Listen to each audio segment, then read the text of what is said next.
let me set the scene for you. It was O week, my freshman year. Wet, hot American summer.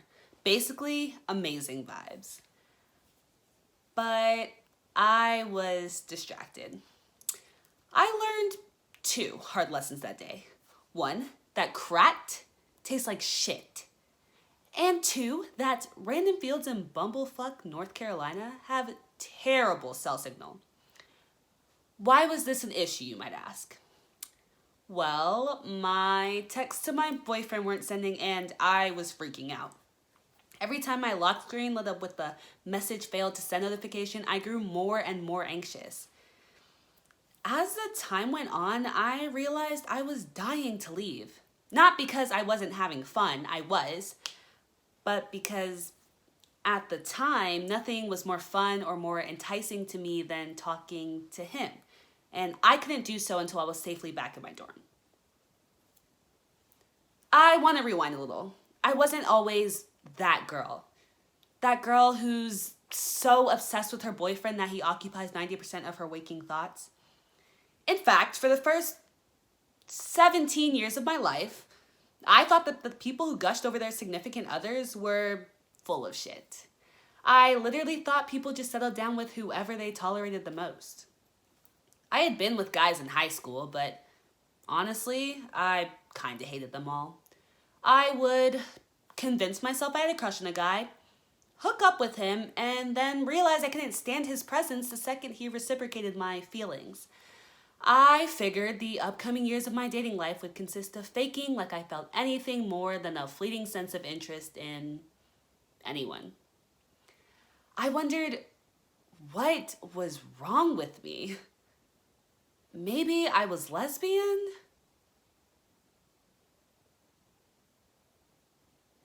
Nah, boobs didn't do it for me. So what? Well, finally, I decided that the only explanation for my inability to feel anything for anyone was that everyone was faking it, like I was.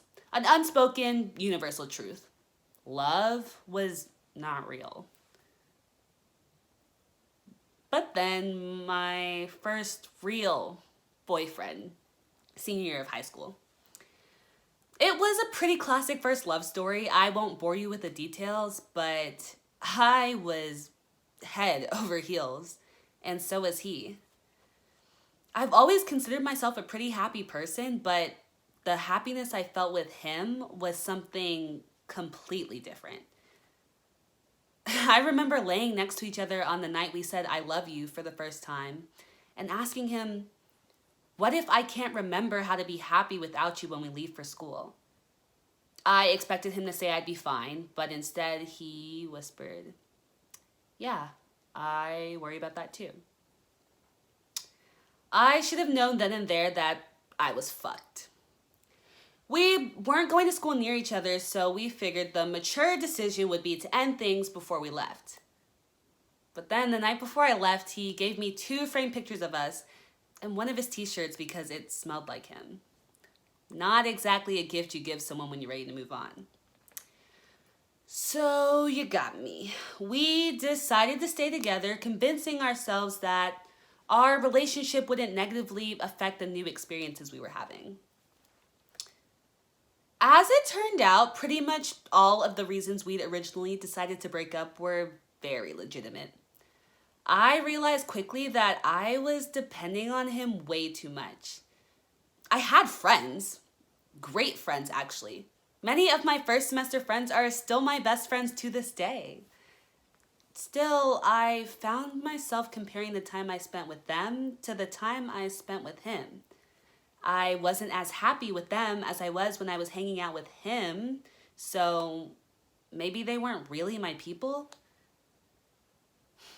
I was constantly counting down to when I would see him next, all the while faking like I was loving life at Duke. He was the only person who made me feel like myself, and I wasn't willing to let go of that, even as I realized our relationship was holding me back. Eventually, we both realized we were too codependent. We broke up, for real, and at first it was okay. I mean, I got invited to date parties. I kissed someone new. I felt more present when spending time with my friends. As much as I'd missed him, I knew we'd made the right decision. But still, I subconsciously viewed our breakup as more of a break than a hard stop. I mean, we were still in love when we'd ended, and nothing had changed for me to make me feel any different. I thought it would be the same for him. But you guessed it, he'd managed to cut off his feelings completely. Meanwhile, he was still my first thought every morning. Summer was a rough wake-up call. We saw each other, hooked up, hung out, but it wasn't the same. He held me at an arm's length. And I was conflicted because I wanted to take as much as he'd give me, but more often than not, being around him when he no longer loved me made me feel like shit. For a while, I felt trapped by my feelings for him. I would drop everything to text him back or pick up his FaceTimes. I compared everyone I hooked up with at school to him, which was a completely unreasonable standard.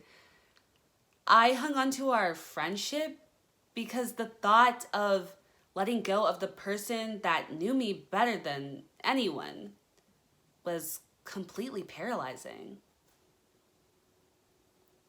Fast forward to now, we don't talk anymore. Trust me, this is good news. In recent months, I've gained clarity looking back on our relationship. First love is like a drug. It's intoxicating, all-consuming. You think the feelings you have will be forever because you've never felt them before. But more often than not, the things you have in common with your high school boyfriend aren't enough to sustain the relationship for a lifetime. Still, I don't regret anything. He taught me that love is in fact a real thing and not just some scheme invented by the guys who make the big bucks off of rom-coms and Valentine's Day cards. He showed me how I deserve to be treated and how I absolutely do not deserve to be treated. I feel so much lighter since letting go of this relationship. So if you're reminded by someone while listening to this, start to think about moving on. It may feel like the hardest thing in the world, but take it from me, it's absolutely worth it.